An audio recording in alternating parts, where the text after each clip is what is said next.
അപ്പോൾ ഒരു ചെറിയൊരു വീഡിയോ ആയിട്ടാണ് വന്നേക്കുന്നത്. കുറച്ചു മുമ്പ് ഞാനൊരു പോസ്റ്റ് കണ്ടു, അതായത് കണ്ണ് എഴുതുന്നതിനെ പറ്റിയിട്ട്.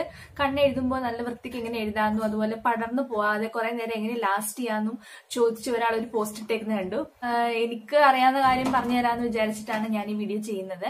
അപ്പൊ ഞാൻ എങ്ങനെയാണ് കണ്ണ് എഴുതുന്നതെന്നും കുറെ നേരം ലാസ്റ്റ് ചെയ്യാൻ എന്താണ് ചെയ്യുന്നതും എന്നും പറഞ്ഞുതരാം. ഇപ്പൊ ഫസ്റ്റ് തന്നെ നമ്മൾ ചെയ്യേണ്ട കാര്യം എന്ന് വെച്ചിട്ടുണ്ടെങ്കിൽ, നമ്മൾ നേരത്തെ കണ്ണ് എഴുതിയതിന്റെ ഈ കറുപ്പുണ്ടല്ലോ, അത് ഇവിടെ ഇങ്ങനെ ഉണ്ടെങ്കിൽ നമ്മളിപ്പോ പുതിയതായിട്ട് എഴുതിയതാണെങ്കിലും അതിങ്ങനെ പടർന്നൊരു എഫക്റ്റിലായിരിക്കും ഉള്ളത്. അപ്പം ഫുള്ളായിട്ട് ഒരു കോട്ടനോ അല്ലെങ്കിൽ നമ്മൾ എന്തെങ്കിലും മുഖം തുടയ്ക്കുന്ന എന്താന്ന് വെച്ചിട്ടുണ്ടെങ്കിൽ അത് നനച്ചിട്ട് ഫുള്ളായിട്ട് നമ്മുടെ കണ്ണിന്റെ അടിയിലത്തെ ആ നേരത്തെ ഉണ്ടായിരുന്ന റെസിഡ്യൂ ഫുള്ളായിട്ട് മാറ്റണം. എന്നാൽ മാത്രമേ നമുക്കൊരു ക്ലീൻ ഒരു എഫക്റ്റ് കിട്ടത്തുള്ളൂ നമ്മൾ വീണ്ടും എഴുതുമ്പോൾ.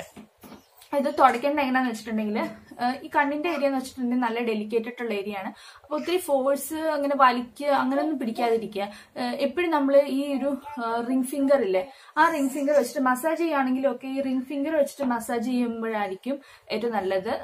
അപ്പൊ ഈ റിംഗ് ഫിംഗർ വെച്ചിട്ട് തന്നെ ഇവിടുത്തെ ഈ പോർഷൻ ഒന്ന് താഴേക്കൊന്ന് വലിക്കണം. അല്ലെങ്കിൽ ഈ ഒരു നമ്മുടെ ഇവിടെ കണ്ണിന്റെ അടിയിൽ ചെറിയ മടക്കൊക്കെ ഉണ്ടായിരിക്കുമല്ലോ, അപ്പൊ അതിന്റെ അടിയിലൊക്കെ ഈ നേരത്തെയുള്ള ഐലൈനറിന്റെയോ കാജലിന്റെയോ ഒക്കെ കറുപ്പുണ്ടെങ്കിൽ അത് വീണ്ടും പിന്നെ കാണും. അതുകൊണ്ട് ഇന്ന് ചെറുതായിട്ട് ഇങ്ങനെ ഒന്ന് വലിച്ചിട്ട് ഫുള്ളായിട്ട് ഒരു കോട്ടൺ വെച്ചിട്ടോ ഒരു തുണി വെച്ചിട്ടോ ഫുള്ളായിട്ട് നീക്കി കൊടുക്കുക. ഞാൻ ചെയ്തിട്ടുണ്ട്. അപ്പൊ ഒന്നും റെസിഡ്യൂ ഒന്നും കാണുന്നില്ല ഇവിടെ.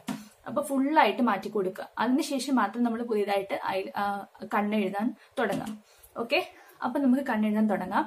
നിങ്ങൾ യൂസ് ചെയ്യുന്ന ഏത് കാജൽ ആയിക്കോട്ടെ, ഏത് ഐലൈനർ ആയിക്കോട്ടെ, എന്ത് വെച്ചിട്ടും ചെയ്യും. പിന്നെ കുറച്ച് നല്ല ക്വാളിറ്റിയുടെ സാധനം യൂസ് ചെയ്യുവാണെങ്കിൽ കുറച്ചും കൂടി നല്ല പടരാതെ ഒരു എഫക്റ്റ് ആയിട്ട് ഇരിക്കും. ഞാൻ സ്ഥിരമായിട്ട് യൂസ് ചെയ്തുകൊണ്ടിരുന്നത് ലാക്മെ ഐക്കോണിക്കിന്റെ കാജലായിരുന്നു. അത് എനിക്ക് നല്ല ഇഷ്ടമായിരുന്നു. നല്ല ബ്ലാക്ക് കളറും ആണ്, നല്ല ഇന്റൻസ് എഫക്റ്റ് ആയിരുന്നു.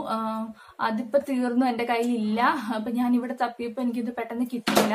ഇപ്പൊ കറന്റ്ലി എന്റെ കയ്യിലുള്ളത് ഇത് ഞാൻ മിനിസോയിന്ന് വാങ്ങിച്ചിട്ടുള്ള ഒരു കാജലാണ്. ഇത് അത്ര ബ്ലാക്ക് ഒന്നും അല്ല. അപ്പം നിങ്ങൾ യൂസ് ചെയ്തുകൊണ്ടിരിക്കുന്ന നല്ല കാജലാണെങ്കിൽ അത് തന്നെ യൂസ് ചെയ്യുക. കൊളോസൽ കാജൽ മെബിലിന്റെ നല്ല കാജലാണ്, അതും നല്ലതാണ്. അല്ലെങ്കിൽ ഏത് കാജലാണോ കയ്യിലുള്ളത് അത് യൂസ് ചെയ്യുക. ഞാനിപ്പോ കയ്യിലുള്ളത് ഇതേ ഉള്ളൂ.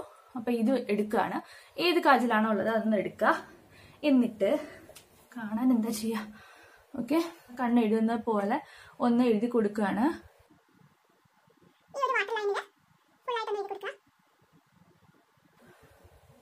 ഈ കണ്ണെഴുതിയിട്ടുണ്ട്, അതുപോലെ തന്നെ ഇതും.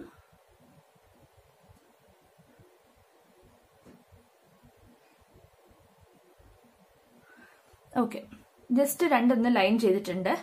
ഇനി എന്താ ചെയ്യേണ്ടതെന്ന് വെച്ചിട്ടുണ്ടെങ്കിൽ, ഈ രണ്ട് എൻസ് നന്നായിട്ടൊന്ന് എഴുതി കൊടുക്കുക.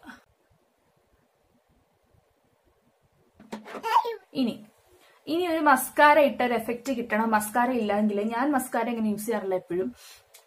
ഒരു മസ്കാര ഇട്ട എഫക്റ്റ് കിട്ടാനായിട്ട് ഈ കാജൽ വെച്ചിട്ട് തന്നെ നമുക്കൊന്ന് ടൈറ്റ് ലൈൻ ചെയ്യാം. ടൈറ്റ് ലൈൻ ചെയ്യുന്നത് എങ്ങനെയാന്ന് വെച്ചിട്ടുണ്ടെങ്കിൽ, നമ്മളിപ്പോ ഇവിടെ അടിയിൽ എഴുതിയില്ലേ, അതുപോലെ തന്നെ ഇങ്ങനെ കാജൽ ഇവിടെ വെക്കുക. എന്നിട്ട് കണ്ണടയ്ക്കുക. എന്നിട്ട് ആ മേളത്തെ വരയിലൊന്ന് ഇങ്ങനെ ഒന്ന് ഓടിച്ചു കൊടുക്കുക. കണ്ണിന്റെ പുറത്തല്ല, കണ്ണിന്റെ അകത്ത്. ഈ ഒരു വരയില് എഴുതണം. അതാണ് ടൈറ്റ് ലൈനിങ് എന്ന് പറയുന്നത്. കണ്ടോ, ഈ ഒരു വര നമ്മൾ എഴുതണം.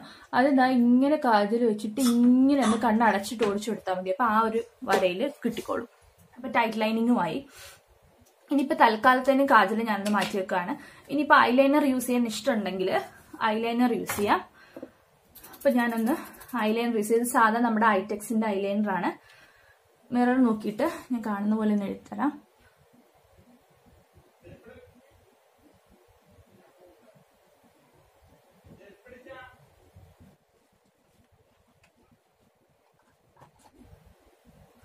എന്നിട്ട് ഇതേ ആ ഐലൈനറിന്റെ സ്റ്റിക്ക് വെച്ചിട്ട് ഞാൻ ആ താഴെ നമ്മൾ എഴുതിയിട്ടുണ്ടല്ലോ അതൊന്നും കൂടി ഇത് ഡാർക്കൻ ചെയ്യുന്നുണ്ട്.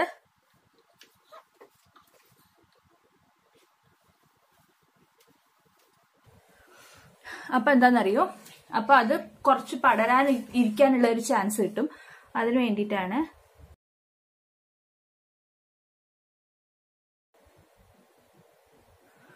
ഓക്കെ, ഇതിപ്പോൾ 2 കണ്ണിന്റെ അടിയിലും മേളിലും ഞാൻ ഈ ഐലൈനർ വെച്ചിട്ട് എഴുതി കൊടുത്തിട്ടുണ്ട്. പിന്നെ ഒരു കാര്യം, നിങ്ങൾക്ക് കണ്ണിന്റെ ഷേപ്പ് ഒക്കെ അത് ഞാൻ ഈ വീഡിയോയിൽ തന്നെ പറഞ്ഞിട്ടുണ്ടെങ്കിൽ ഒത്തിരി ലോങ് ആയിപ്പോ.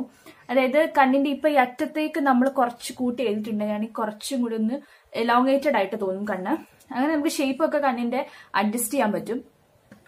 കുറച്ചുകൂടെ വിടർന്ന കണ്ണ് വേണമെങ്കിൽ, ലൈക്ക് പിന്നെ കുറച്ച് വലിപ്പം കുറച്ചും കൂടി തോന്നണമെങ്കിൽ, നീട്ടി എഴുതണമെങ്കിൽ അങ്ങനെയൊക്കെ ചെയ്യാൻ പറ്റും കേട്ടോ. ഇനിയാണ് ലൈക്ക് ഈ അറബിക് ഗേൾസ് ഒക്കെ എഴുതുന്ന പോലെ ഒരു സ്മജ്ഡ് എഫക്റ്റിലായിരിക്കും അവരുടെ കണ്ണെഴുത്ത് എന്ന് പറയുന്നിട്ടുണ്ടെങ്കിൽ, അതിൽ നമ്മൾ യൂസ് ചെയ്യാൻ പോകുന്ന ഒരു ട്രിക്ക് എന്താന്ന് വെച്ചിട്ടുണ്ടെങ്കിൽ, എന്തെങ്കിലും ഒരു ഐബ്രോ പൗഡറോ അല്ലെങ്കിൽ ഒരു ബ്രൗണിഷ് ബ്ലാക്ക്, അത്ര ഡാർക്ക് വേണമെന്നൊന്നുമില്ല, ഒരു ബ്ലാക്ക് കളർ ഐ ഷാഡോ ഉണ്ടെങ്കിൽ അതൊന്ന് എടുക്കാം. എന്നിട്ട് നമുക്ക് നോർമൽ ഒരു ബഡ്സ് ഇല്ലേ, ഇയർബഡ്സ് അതായാലും എടുത്താലും മതി. ഇപ്പൊ എന്റെ കയ്യിൽ ഇങ്ങനെ ഒരു സാധനം ഈ ഐ ഷാഡോയുടെ പാലറ്റിലുള്ളത് കൊണ്ട് ഞാൻ അത് എടുക്കുന്നുണ്ട്. അപ്പൊ അതിൽ ആ ബ്ലാക്ക് ഷെയ്ഡ് ഒന്ന് എടുത്തു കൊടുക്കുക. എടുത്തിട്ടുണ്ട്. എന്നിട്ട് നമ്മുടെ ഈ കണ്ണിന്റെ അടിയിലത്തെ ഭാഗം ഉണ്ടല്ലോ, അവിടെ ജസ്റ്റ് ഒന്ന് അടിയിൽ ചെറുതായിട്ടൊരു പടർന്നൊരു എഫക്റ്റ് കിട്ടാനായിട്ട്, ഒത്തിരി താഴ്ത്തിയല്ല, ആ എഴുതിയേക്കുന്നതിന്റെ മേളിൽ കൂടെ തന്നെ ഒന്ന് വരച്ചു കൊടുക്കുക.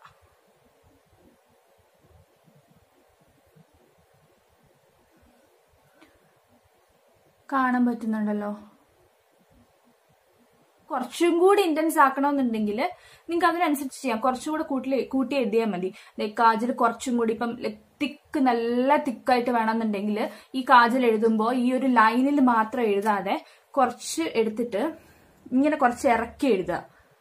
ഈ ഒരു സൈഡിൽ നിന്ന് ഇങ്ങനെ തുടങ്ങിയിട്ട് ഇവിടേക്ക് വരുമ്പോൾ ഉണ്ടല്ലോ, കുറച്ച് നന്നായിട്ട് ഇങ്ങനെ ഇറക്കി എഴുതുക. എന്നിട്ട് ഇതുപോലെ ഈ ബ്ലാക്ക് ഐഷാഡോ വെച്ചിട്ട് ഇങ്ങനെ ഒന്ന് സ്മഡ്ജ് ചെയ്ത് കൊടുത്തിട്ട് ഇങ്ങനെ എഴുതുക. ഓക്കെ, അപ്പൊ നല്ലൊരു പടർന്നൊരു എഫക്റ്റിൽ, ഒരു സ്മഡ്ജ്ഡ് എഫക്റ്റിലുള്ള കണ്ണ് കിട്ടും. എന്നിട്ട് തീർന്നിട്ടില്ല, ഒറ്റ കാര്യം കൂടെ ഉള്ളൂ. എന്നിട്ട് എന്തെങ്കിലും ഒരു ലൂസ് പൗഡർ എടുക്കുക. ഇപ്പൊ നിങ്ങൾക്ക് കോമ്പാക്ട് ഒന്നും എടുക്കേണ്ട കാര്യമില്ല. ജസ്റ്റ് എന്തെങ്കിലും നമ്മൾ വീട്ടിലുള്ള സാധാ ലൂസ് പൗഡർ, ഇതിപ്പോ എൻജാൻഡറിന്റെ സാധാ ലൂസ് പൗഡർ ആണ്. അതിങ്ങനെ കുറച്ച് കയ്യിലെടുക്കുക. എന്നിട്ട് അതേ ബഡ്സ് എടുക്കുക, നല്ല വശം എടുക്കുക. എന്നിട്ട് കണ്ണിന്റെ അടിയില്,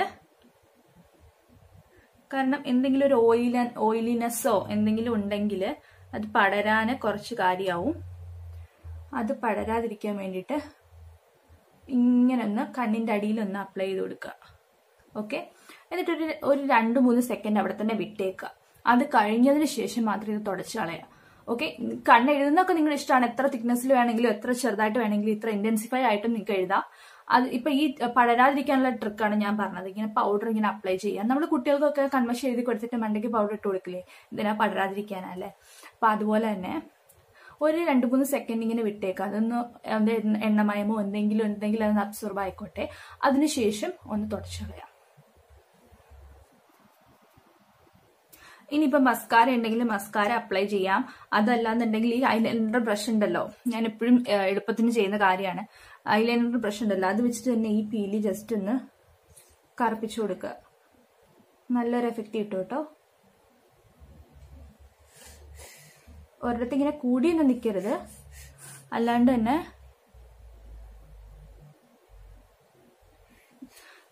ഇത് ഡിഫറൻസ് മനസ്സിലാവുന്നുണ്ടോ നിങ്ങൾക്ക്? നല്ലൊരു എഫക്റ്റ് കിട്ടും. അപ്പൊ അത്ര തന്നെ ഉള്ളൂ. ജസ്റ്റ് പെട്ടെന്നൊരു വീഡിയോ എടുത്താണ്. അപ്പം ടാറ്റാ.